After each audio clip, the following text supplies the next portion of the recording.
রহমানু আলাল আরশি ইস্তাওয়া, দয়াময় রব আকাশের মধ্যে সমাসীন, আরশের মধ্যে সমাসীন। লাহু মা ফিস সামাওয়াতি ওয়া মা ফিল আরদি ওয়া মা বাইনাহুমা ওয়া মা তাহতাস সারা। আল্লাহর গুণাবলীর অন্যতম একটি, গোটা পৃথিবীতে যা কিছু আছে, আকাশ এবং জমিন এ দুবয়ের মধ্যবর্তী যা কিছু আছে, সকল কিছুর এক ছত্র মালিককে। এমনকি আর্দ্র জমিনের সপ্ত জমিনের নিচে যা কিছু আছে তার মালিককে।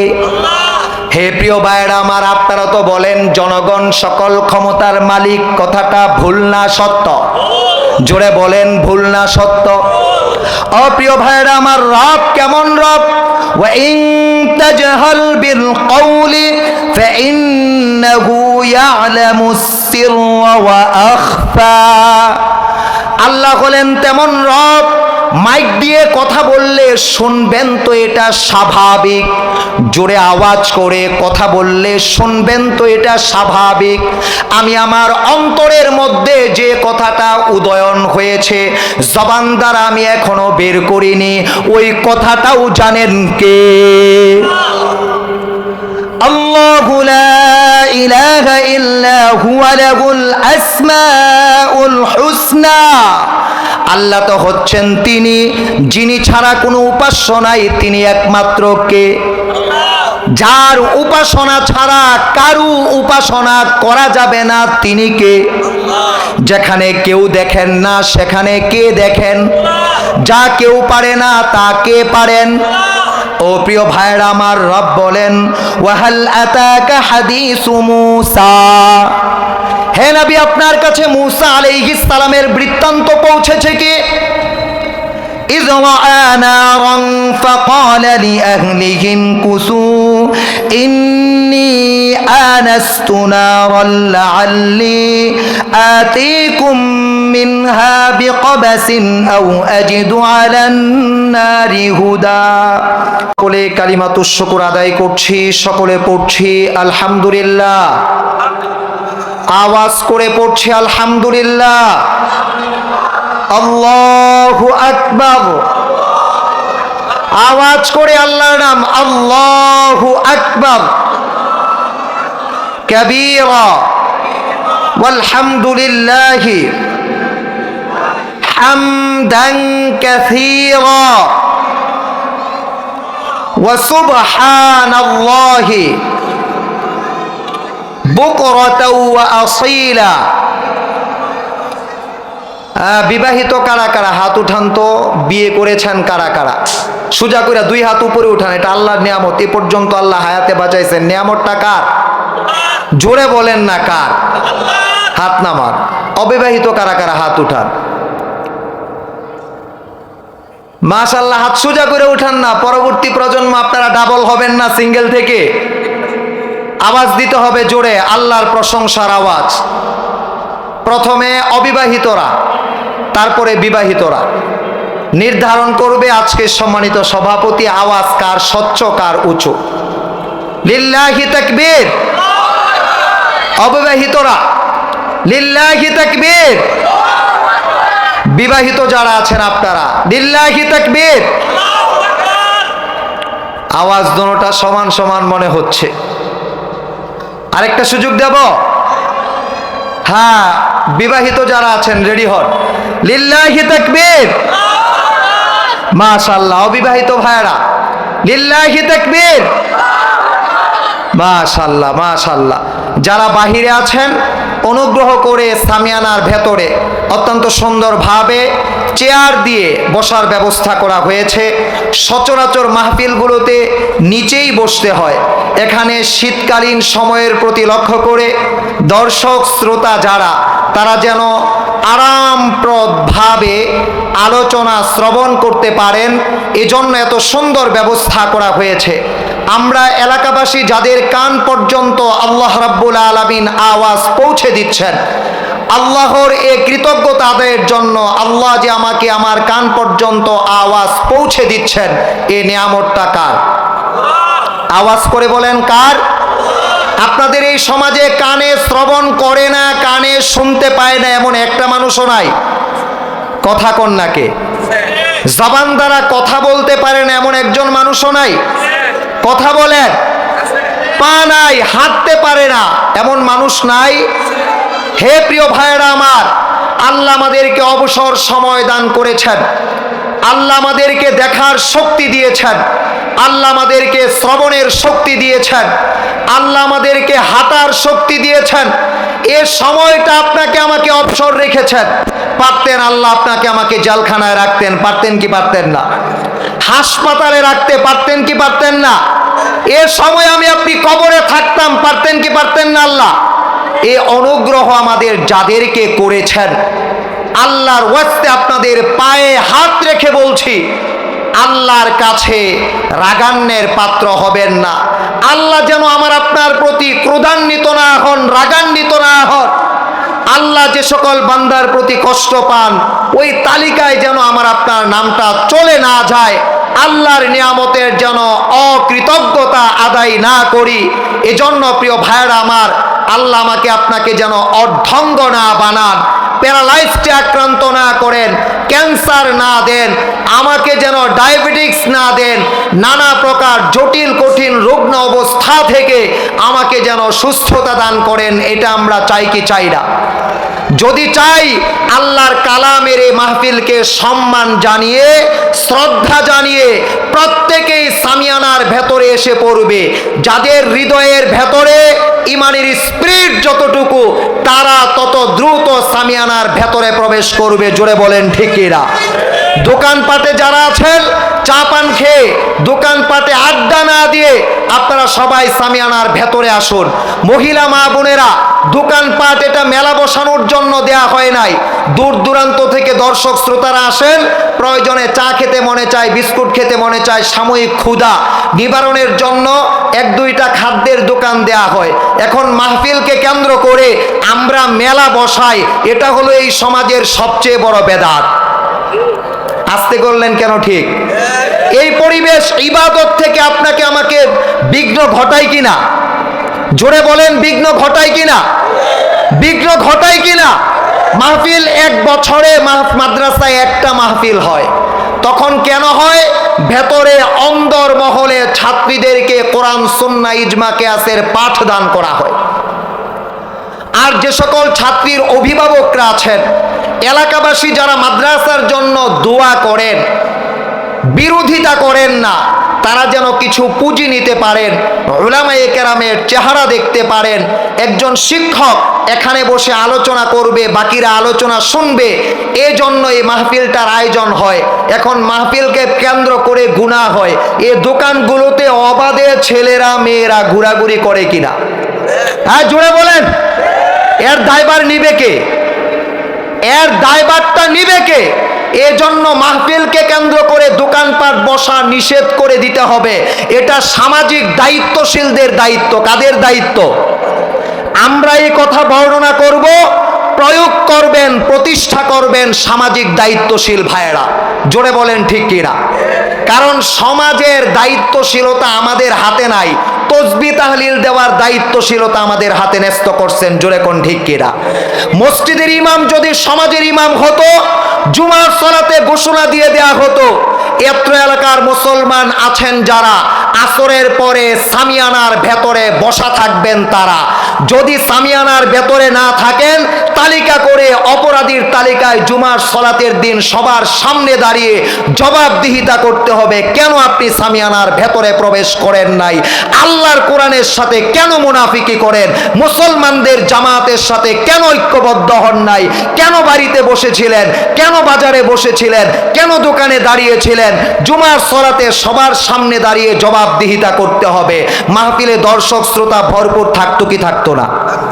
এখন তো ইমামরা বয়ান করে, বয়ান যদি মন মতো না হয়, জুমার পরে আসরের আগে গাট্টি বস্তা গুল কইরা সামাজিক দায়িত্বশীলদের চোখ রাঙ্গানিতে থাকা যায় না, টিকা যায় না। বাস্তব না অবাস্তব? এটা বাস্তবতার কথা।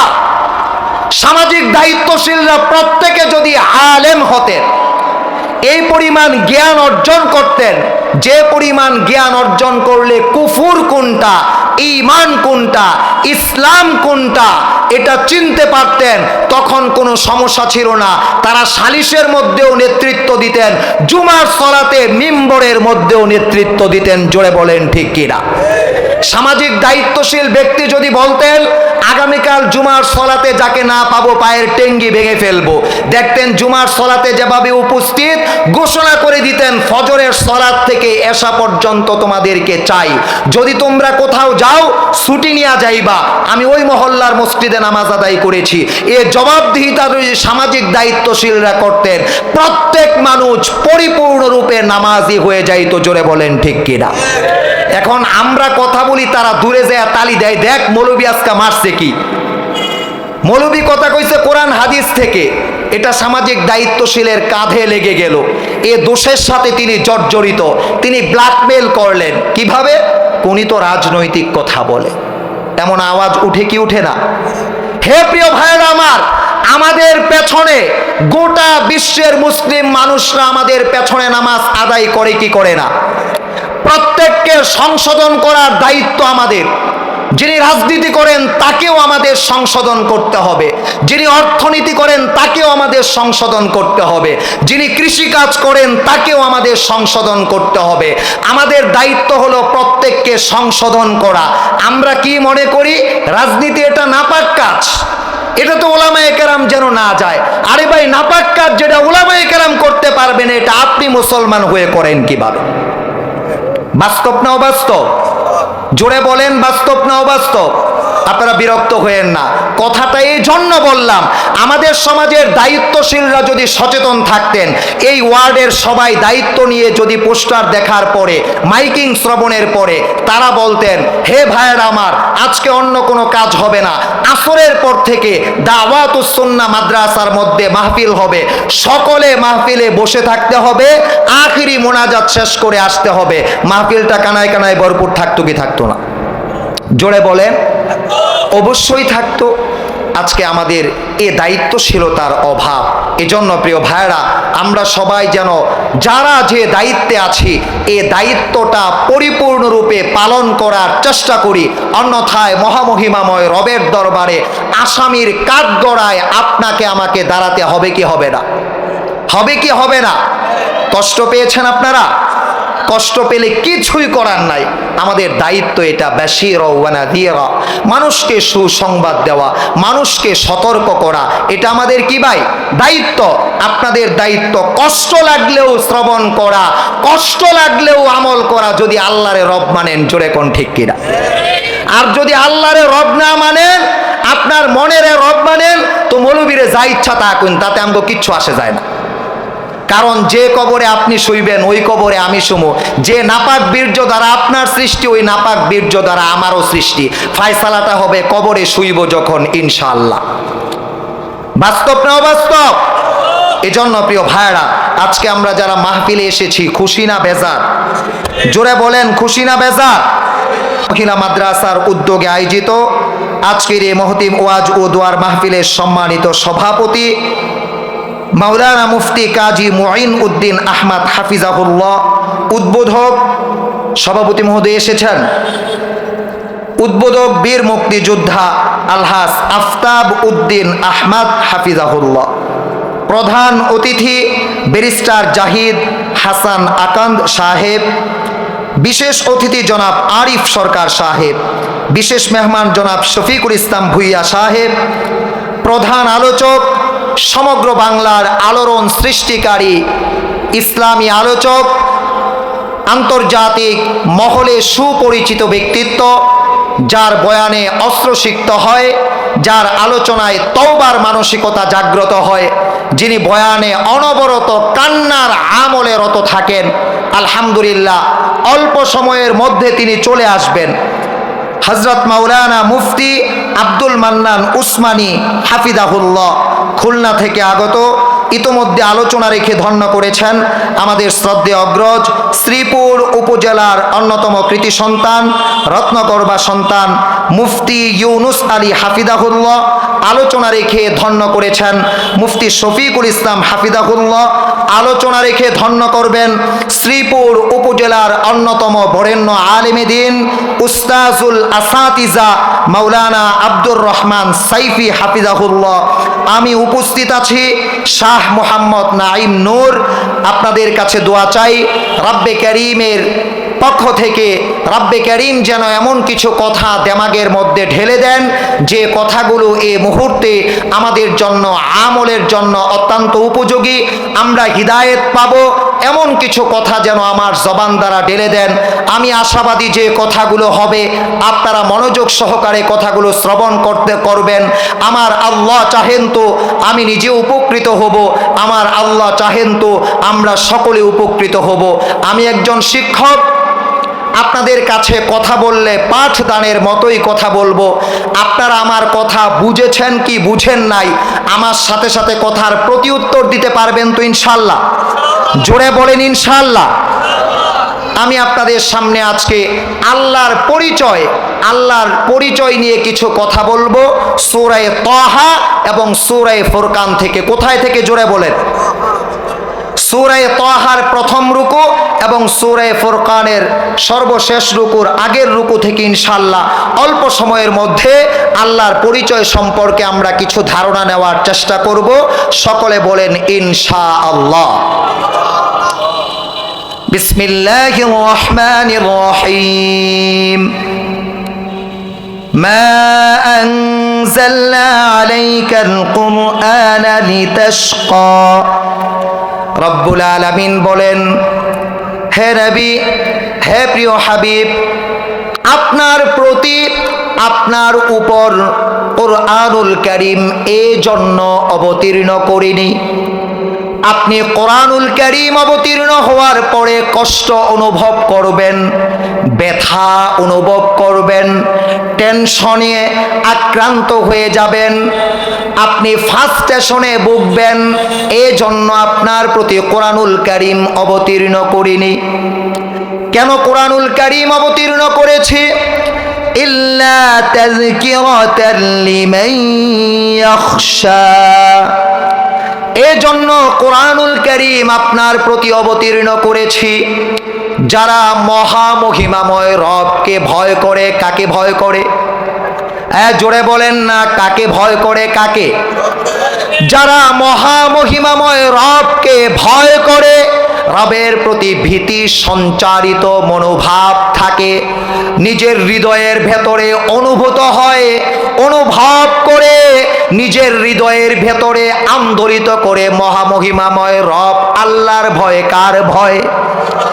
আল্লাহর ভয় যারা পরতে পরতে জীবনের ধাপে ধাপে সময়ের কাতে কাতে যারা প্রতিটি ক্রিটিক্যাল মুহূর্তে প্রতিটি সুখের মুহূর্তে মহামহিমাময় রবকে ভয় করে, অন্ধকারে ভয় করে, আলোতে ভয় করে, দিনের বেলা ভয় করে, রাত্রিবেলা ভয় করে, ক্ষমতা থাকলে ভয় করে, ক্ষমতা না থাকলে ভয় করে, অভাব অনটনের সময় ভয় করে, দুঃখ দুর্দশার সময় ভয় করে, সুখের সময় ভয় করে, ক্ষমতার সময় ভয় করে, সর্বাবস্থায় ভয় থাকবে কার? এ জোরে বলেন, কার ভয় থাকবে? সর্বাবস্থায় আল্লাহর ভয় থাকবে। আল্লাহর ভয় যাদের হৃদয়ের ভেতরে থাকবে তাদের জন্য এই কোরআনুল কারীম উপদেশ গ্রহণের মাধ্যম হবে। কি গ্রহণের মাধ্যম? উপদেশ গ্রহণের মাধ্যম হবে, লেসন গ্রহণের মাধ্যম হবে, শিক্ষা গ্রহণের মাধ্যম হবে, ইবরত হাসিল করার সুযোগ হবে। এই কোরআনুল কারীমটাকে পড়বে, জানবে, বুঝবে, অনুধাবন করবে, কর্মে রূপায়িত করবে, আমল করবে। এই কোরআনুল কারীম কিয়ামতের ময়দানে সুপারিশ করে কোরআনের পাঠকারীকে, কোরআন বুঝোদানকারীকে, কোরআন বুঝনে ওয়ালাকে রব্বুল আলামিন জান্নাতের মধ্যে প্রেরণ করবেন। তাহলে কেন কোরআন অবতীর্ণ হলো? আল্লাহকে ভয়কারী যারা, তাদের শিক্ষা গ্রহণের জন্য। সুতরাং আল্লাহকে ভয় করে না যারা, তাদের কাছে কোরআনের কথার দু চার আনা দাম নাই। জোরে কোন ঠিক কিনা? এই যে নাস্তিক মুরতাদ, তাদের কাছে কোরআনুল কারীমের দাম নাই কেন? কারণ তারা কোরআনুল কারীম বুঝে না।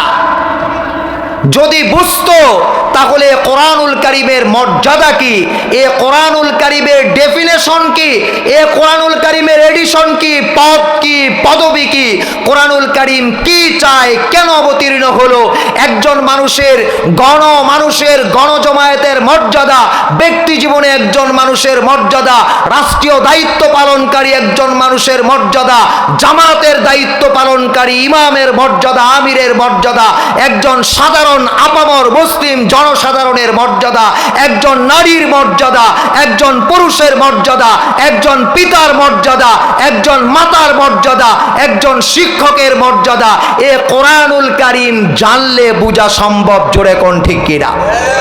যে কোরআনুল কারীম না জানে, গোটা পৃথিবীর শিক্ষা যদি তার মধ্যে ব্যাপ্ত থাকে, পরিব্যাপ্ত থাকে, আলোকিত থাকে, কোরআনুল কারীম না জানে, অক্সফোর্ড বিশ্ববিদ্যালয়ের ভিসি যদি হয়, কোনো একটা দেশের রাষ্ট্রনায়ক হয়, এরপরেও সে গণ্ডমূর্খ। জোরে কোন ঠিক কিনা?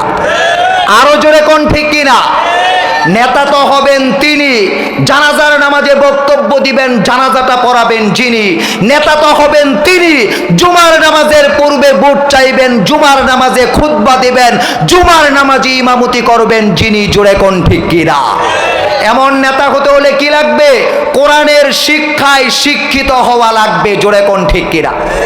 আমরা এমন মানুষদেরকে অভিভাবক হিসাবে চাই। জোরে কোন ঠিক কিনা? এজন্য আগামীতে যারা নেতৃত্বে আসবেন, কোরআনুল কারীমটাকে সহি করেন, বিধানের 500 আয়াতের অনুবাদ মুখস্থ করেন, উলামায়ে কেরামের কাছে যান, জুমার খুতবা শিখেন, জুমার নামাজের দিক নির্দেশনা দেওয়ার জন্য এলেম অর্জন করেন, যেন মসজিদের ইমামতি, সমাজের ইমামতি আপনি একাই করতে পারেন। জোরে বলেন ঠিক কিনা? প্রিয় ভাইরা আমার, কোরআনুল কারীম কার পক্ষ থেকে অবতীর্ণ? জোরে বলেন কার? রব্বুল আলামিন বলেন, তানজিলাম মিম্মান খালাকাল আরদা ওয়াস সামাওয়াতিল উলা। মহামহিমাময় রবের পক্ষ থেকে এই কোরআনুল কারীমটা অবতীর্ণ হয়েছে। মহামহিমাময় রব কেমন? যিনি আকাশ জমিনের সৃষ্টিকর্তা, তিনি হচ্ছেন আমার আল্লাহ। তিনি কে? জোরে বলেন তিনি কে? আর রহমানু আলাল আরশি ইস্তাওয়া।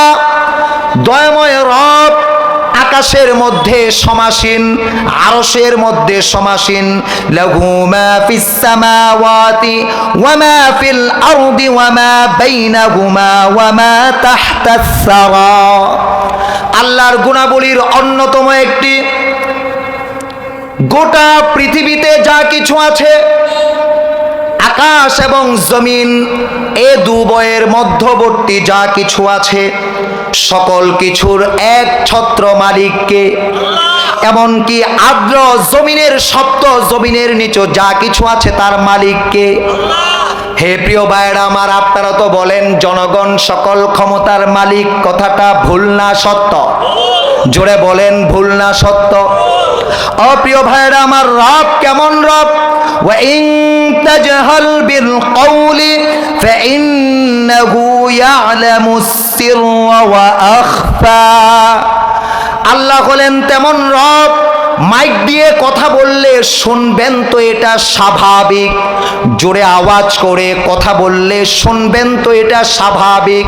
আমি আমার অন্তরের মধ্যে যে কথাটা উদয়ন হয়েছে, জবান দ্বারা আমি এখনো বের করিনি, ওই কথাটাও জানেন কে? আল্লাহু লা ইলাহা ইল্লা হুয়া লাহুল আসমাউল হুসনা। আল্লাহ তো হচ্ছেন তিনি, যিনি ছাড়া কোনো উপাস্য নাই, তিনি একমাত্র কে? যার উপাসনা ছাড়া কারু উপাসনা করা যাবে না, তিনি কে? যেখানে কেউ দেখেন না সেখানে কে দেখেন? যা কেউ পারে না তা কে পারেন? ও প্রিয় ভাইরা আমার, রব বলেন ওয়াহাল আতাকা হাদিসু মূসা, হে নবী আপনার কাছে মূসা আলাইহিস সালামের বৃত্তান্ত পৌঁছেছে কি? إذ رأى نارا فقال لأهلهم كثوا إني آنست نارا لعلي آتيكم منها بقبس أو أجد على النار هدى। ওই সময় যখন তিনি তার পরিবার পরিজন নিয়ে শ্বশুরালয় থেকে পিত্রালয়ে যাচ্ছেন, পথিমধ্যে পথ হারিয়ে ফেললেন, ঘন কালো কুয়াশা, অন্ধকার, শীতাচ্ছন্ন রজনী। ওই সময় হঠাৎ করে তিনি আগুন দেখতে পেলেন, আগুনের কাছে গেলেন আগুনকে ধরার জন্য। আগুনকে ধরার জন্য খড়কুটা গাছের মধ্যে নিক্ষেপ করলেন। এক ডালা থেকে আগুন অন্য ডালায় চলে যায়। ডাক দিয়ে বললেন, হে মূসা, এখানে তুমি এসেছো এটা আগুন নয়, তুমি পবিত্র তুয়া উপত্যকার মধ্যে, তুর পর্বতের মধ্যে তুমি অবস্থান করছো। হে মূসা, আমি যা ওহী করছি মনোযোগ সহকারে তুমি শ্রবণ করো। সর্বশেষ যে আয়াতটা রব্বুল আলামিন বললেন, ইন্নানি আনাল্লাহ লা ইলাহা ইল্লা আনা ফা'বুদুনি ওয়া আকিমিস সালাতা লিযিকরি। এই আয়াতে কারিমা যখন শ্রবণ করলেন, হযরত উমর রাদিয়াল্লাহু তাআলা আনহু মক্কার মধ্যে আবু জাহেল ঘোষণা করলেন, মুহাম্মদ সাল্লাল্লাহু আলাইহি ওয়াসাল্লামের মাথা কেটে কে উপস্থিত করতে পারবে? ওমর রাদিয়াল্লাহু তাআলা আনহু দাঁড়িয়ে গেলেন। পুরস্কার ঘোষণা করা হলো 100 লাল উট। কয় শত? 100 লাল উট তাকে উপহার দেওয়া হবে। নাঙ্গা তরবারি নিয়ে, উন্মুক্ত তরবারি নিয়ে বের হয়ে গেলেন, প্রস্তুত হয়ে গেলেন। বের হওয়ার পরে পথিমধ্যে একজন সাহাবীর সাথে সাক্ষাৎ। তিনি বললেন, যাচ্ছ কোথায়? উত্তর দিল, মুহাম্মদের মাথা আনতে যাই। উত্তর দেওয়ার সাথে সাথে তিনি বললেন, তোমার বংশের মধ্যে, তোমার পরিবারের মধ্যে তোমার ভাই, তোমার ভগ্নিপতি, তোমার বোন মুসলিম হয়ে গেছে, তুমি কি করে অপরের ব্যাপারে শায়েস্তা করতে যাও? ঘরের মধ্যে প্রবেশ করলেন। খাব্বাব রাদিয়াল্লাহু তাআলা আনহু সূরা তাহার এই আয়াত পর্যন্ত তিলাওয়াত করাচ্ছেন। ওমর কানটা লাগিয়ে তিলাওয়াত শুনছেন, আওয়াজ দিচ্ছেন, ঘরের দরজা খোলো। ঘরের দরজা উন্মোচিত হলে ঘরের ভেতরে প্রবেশ করে বোন আর ভগ্নিপতিকে এভাবে আঘাত করলেন। আঘাত করতে করতে জখম করে ফেললেন, ক্ষতবিক্ষত করে ফেললেন। বোন উত্তর দিলেন, ভাই, যে কালেমা গ্রহণ করেছি, যে ইসলামের মধ্যে প্রবেশ করেছি, যে রবের কাছে আত্মসমর্পণ করেছি, জীবন গেলে গেও রব থেকে আত্মসমর্পণহীন হব না। হযরত উমরের হৃদয়ের ভেতরে আতঙ্ক চলে আসলো। বলল, যা পাঠ করছো পাঠটা আমার হাতে দাও। বোন বললেন, তুমি অপবিত্র, তোমার হাতে পাঠটা দেওয়া যাবে না। ওমর রাদিয়াল্লাহু তাআলা আনহুকে বলা হলো, পবিত্রতা অর্জন করো, গোসল করো, ওযু করো। যখন তিলাওয়াত করা হলো সূরা তাহার প্রাথমিক আয়াতগুলো, এই আয়াত যখন তিলাওয়াত করা হলো, ইন্নানি আনাল্লাহ, আমি আল্লাহ। আয়াতটার অর্থ অনুধাবন করে দেখেন কত চমৎকার। আমি আল্লাহ যখন কথাটা বললেন, আমার ইবাদত করো, আমার শরণার্থে সালাত কায়েম করো, তখন হৃদয়ের ভেতরে রেখাপাত করলো। তিনি তাৎক্ষণিক নবী সাল্লাল্লাহু আলাইহি ওয়াসাল্লামের কাছে গেলেন, কালেমা পড়ে তাৎক্ষণিক তিনি মুসলিম হয়ে গেলেন। এ কোরআনুল কারীমের তেলাওয়াত কাট্টা কাফেরকে সোনালী জীবন দান করে। রব কেমন রব, রব কেমন রব লক্ষ্য করেন। আলাম তারা ইলা রাব্বিকা কাইফা মাদ্দায-যিল্লা, হে আল্লাহর গোলাম, তুমি কি লক্ষ্য করো না আল্লাহ কেমন করে ছায়াকে সম্প্রসারিত করেন। ওয়ালাউ শাআ লাজালাহু সাকিনা, আবার সে ছায়াকে এক স্থানে দৃঢ়স্থির করেন। সুম্মা জাআলনাশ শামসা আলাইহি দালিলা, অতঃপর সূর্যের মাধ্যমে তাকে গোটা বিশ্বের মধ্যে ব্যক্তি আকার আলো আকার ধারণ করেন।